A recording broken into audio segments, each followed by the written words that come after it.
তো নমস্কার বন্ধুরা, আজকে একটি নতুন ভিডিও নিয়ে চলে এসেছি। দেখুন, আজকে প্লাস্টার নিয়ে ভিডিও নিয়ে চলে এসেছি। তো বন্ধুরা দেখুন, এখানে একটি 10-12 রুম প্লাস্টার করা হচ্ছে।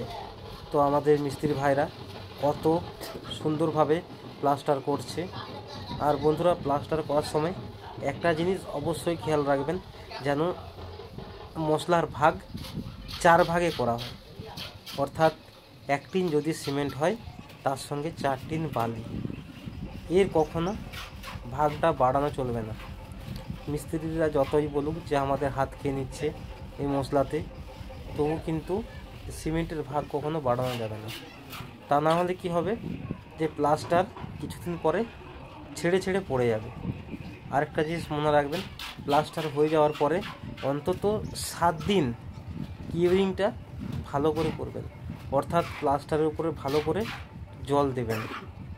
এতে কিন্তু প্লাস্টার অনেকদিন যাবে, না হলে কিন্তু কিছুদিন পর আপনার প্লাস্টার ছেড়ে ছেড়ে পড়ে যাবে। তো বন্ধুরা, আমার এই ভিডিওটি যদি ভালো লেগে থাকে অবশ্যই একটি লাইক করবেন আর শেয়ার করবেন।